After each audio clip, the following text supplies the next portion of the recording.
This is the AMDM, your quick morning podcast full of Memphis news. I'm Kix Patterson in for Natalie Van Gundy. Today is Monday, August the 10th, and the current Shelby County Commission will be wrapping up business as it prepares for newly elected members to take office on September the 1st. Among the agenda items, a vote on the Memphis Shelby County Schools' nearly $2 billion budget. Ann Zachary, the ex-chair of the University of Tennessee Health Science Center's Occupational Therapy Department, is suing the school for her job back after she left the department earlier this year. Zachary was one of 6 faculty members to leave the department after UTHSC had failed to address alleged abusive behavior by instructor Pamela Lewis Kipcooley. At the time, Zachary mentioned resignation as an option in the letter to UTHSC officials, but the suit says she never intended to actually resign. The old burned-down Exxon hop-in at Poplar Avenue and Highland Street has been an eyesore for more than 2 years, and neighbors are starting to ask what's the holdup on the rebuild. 6 months after a fire destroyed the station, the company that owns the land said they'd build a new MAPCO there, but that project got tied up in a lot of red tape that included a bunch of required add-ons like solar panels and EV charging stations. SpaceX AI is suing a contractor that helped build its Memphis and South Haven facilities for alleged overbilling and fraud. Late last month, Ohio-based Denara Hybrid alleged that SpaceX AI owed it about $570 million for unpaid work. Darna Hybrid CEO Daryl Cutel also owns the former Memphis International Raceway in Millington that's far behind its renovation schedule, and SpaceX AI is claiming that Cutel overbilled for its work in part to, quote, fund his racing ambitions, end quote. Developer Marion Thread owes millions in unpaid loans over the stalled Cascades mixed-use project in Olive Branch. First Community Bank is suing Thread over more than $11 million, and it's attempting to seize Thread's construction equipment to cover the cost of one loan. That's the latest suit in one of several active legal challenges against Thread. As for the Cascades, the property still sits vacant 5 years after it broke ground, but a new developer has taken over and plans to revive the project. A gang is planning to show up tonight at the Collierville Board of Mayor and Alderman meeting, or rather a spandex gang. Collierville is holding a public hearing over a proposed e-bike regulations, but that's really not why a bunch of cyclists are planning to go. They're showing up in protest of an off-the-cuff comment Collierville Alderman Charles Hall, who during a recent discussion of e-bikes said, quote, "The spandex game to me is a lot worse than the kids on e-bikes," end quote. And this weekend weather, Memphis stays hot and mostly sunny all week. Highs climb to the lower 90s on Monday and into the upper 90s by the weekend. Heat index values will run above 100, peaking near 110 on Wednesday and Thursday. Overnight lows stay in the upper 70s with little chance for rain. And now it's time for a deep dive into one of this week's biggest stories with Mary Casciola. But stay with us after that for more of today's news. Good morning, I'm Mary Casciola. It's Monday, August 10th, and I think all the local kids are back in school as of today. Newsletter editor Bianca Phillips is here to set up the week for us. Bianca, hope you had a good weekend. Thanks for being here. It was pretty good. Good. Yeah. I think we are all back to school. I think private schools are back. Public schools went back. Okay.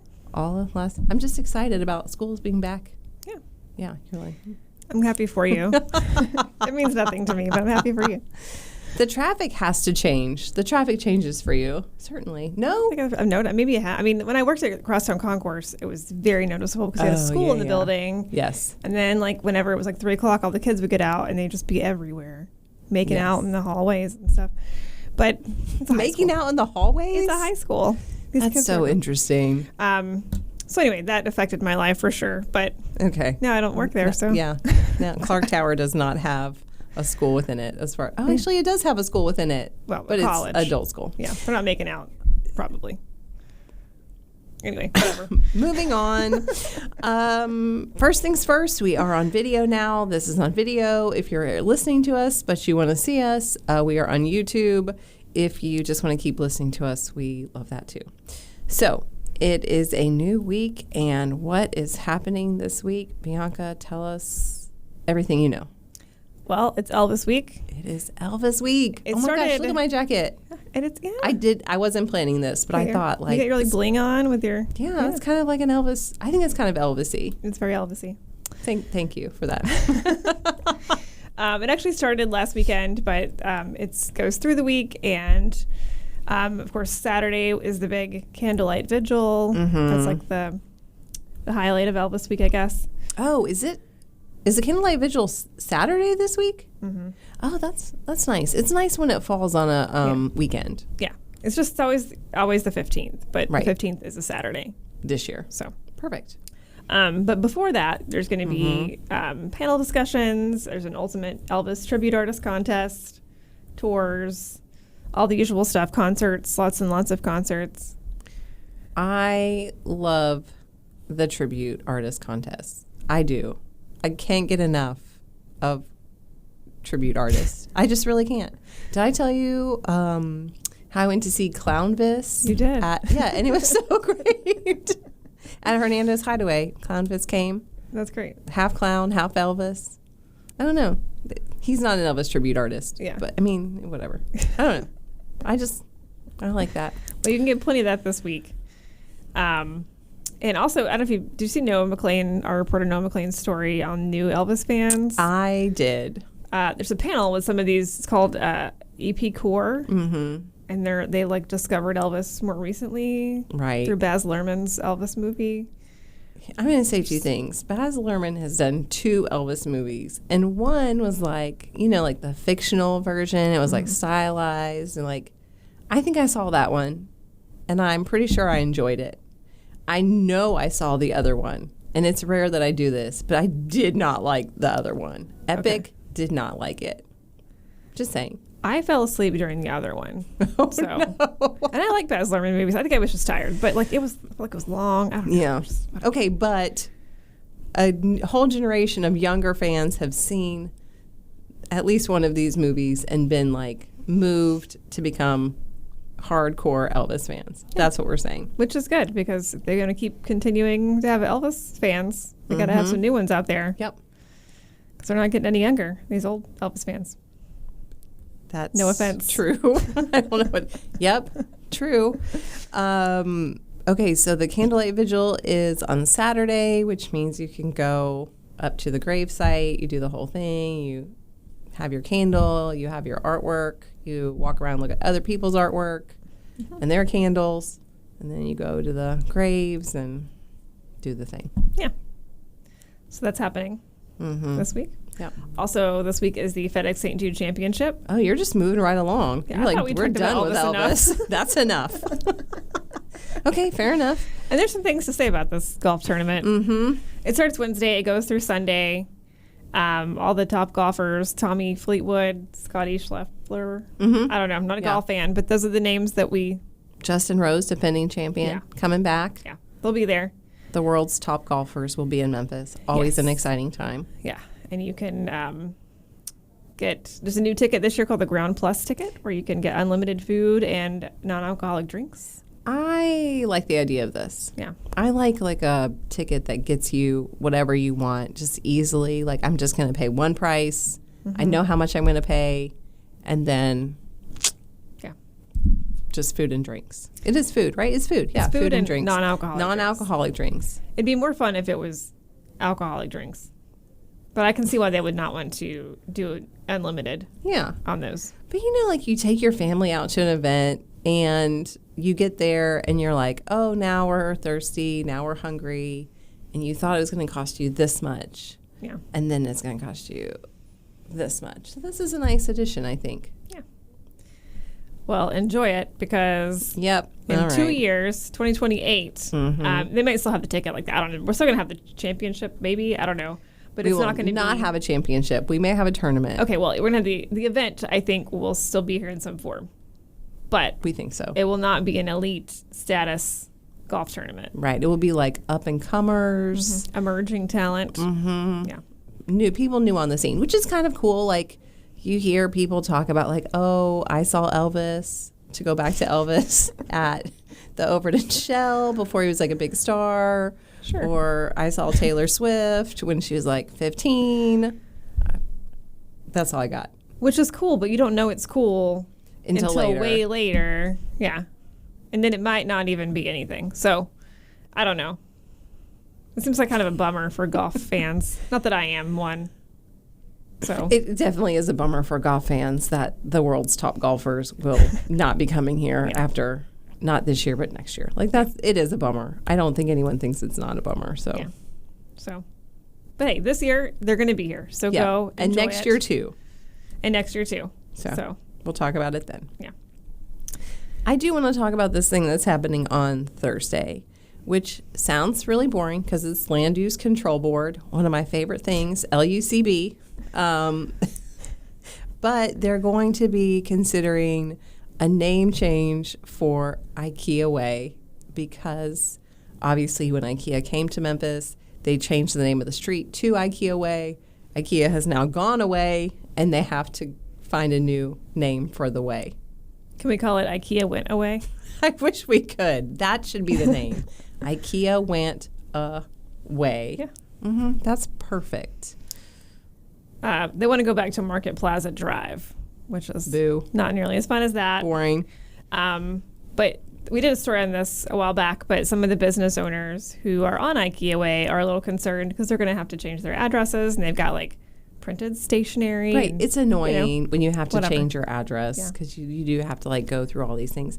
And for me, I mean, I don't think Ikea is being petty, but just like, why are they asking to take the name away? Yeah. Because like the company is saying you should change the name. We don't want people thinking there's an Ikea here anymore. Right. They're not even here. Who do they think they are? They left us. That's what I'm saying. They left. They should at least leave us with the name. Yeah. That's what I think. There's still a giant blue building just sitting there that clearly used to be an Ikea. It's really hard to disguise that. Yeah. Yeah. Okay. Well, still love Ikea, but I want to keep the name. I do. Whatever. It's like a divorce. Yeah. Like sometimes people like women, when they get, obviously when men get divorced, their name is what their name is. But like women, when they get divorced, like do they keep the name or do they go back to their old name? And sometimes it's just easier to keep it. Yeah. I'm just saying. Apparently it's hard if you want to change it back. It's a pain from what I've heard. And this is a pain for people. Yeah. All right. We've talked about this enough. Yeah. Let's talk about Hattie Lou. Yeah. So they're opening 3 new spaces. The second stage, Culture Box and Cafe Lou. Mm-hmm. So the Friday is going to be Hattie Lou's opening of their 20th season. And so they're going to have a play that night. It's Speak Salvation Speak, which was written by Hattie Lou founder Ekendayo Bendelli. Sure. I know it's Ekendayo. I'm not sure the last name pronunciation, but something like that. I sometimes say Bandelay. Bandelay. Okay, well, Ekendayo. He's not here, so it's hard to ask him. So he wrote this play. It's going to be that night, and while you're there, you can check out these new spaces. The second stage is a 88-seat performance space. Nice. It's new. Cafe Lou is a little cafe with cocktails and charcuterie. And the Culture Box is going to be this little room that has theme nights. They're going to have board game nights, comedy shows, spoken word nights, live music nights, DJ nights, all kinds of nights. Love that. Nights. I love that they would have, you said they were going to have like game nights? That's fun. Board and card game nights. Yeah, that is fun. Yeah, awesome. Okay. Well, so they're unveiling those new spaces. That'll be fun. That's fun. All right. Anything else we should know for the week? Not really. All right. County Commission is today. We'll probably have some stories about it. I'm sure we will. Yep. All right, Bianca. It was good to see you. Glad to see you too. So you will have more news coming up next. Work should start this fall on a pickleball and tennis court expansion at the Arlington Tennis Center on Memphis Arlington Road. Michael Waddell of the Daily Memphian says town officials have approved a $1.7 million construction contract. Arlington's Board of Mayor and Aldermen unanimously approved the agreement with Victor Hall Construction, LLC. The expansion will add 2 tennis courts and 12 pickleball courts in the second and final phase for the complex. Phase 1 of the tennis center opened in October of 2019. That project was a joint effort between the town and Arlington Community Schools, with the school system pitching in $400,000 of the $1.8 million total project cost. For the Daily Memphian, I'm Michael Waddell. The 2026 Cooper Young Festival's music lineup is set. El Perry of the Daily Memphian says, led by Ekpe Abiota, the 10-member African jazz ensemble, which fuses jazz, soul, African, and Afro-Caribbean flair, will headline the 38th edition of the festival. Local music acts, including singer Raneem Imam, bands Massey Lane, The Generic Breakfast, and The Narrows, and instrumental group Impala, will play on 2 stages. Guarantee Bank stage will be in front of Young Avenue Deli. The Memphis Present stage will be at the intersection of Young Avenue and Meter Street. More than 130,000 people are expected to attend the 2026 festival, which takes place from 9 a.m. to 7 p.m. Saturday, September 19th in the Midtown neighborhood. For the Daily Memphian, I'm Elle Perry.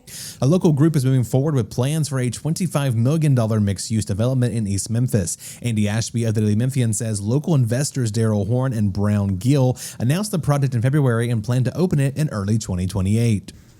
General contractor Grinder, Tabor & Grinder recently filed a $22 million construction permit for multiple buildings at Poplar Avenue and South Mendenhall Road.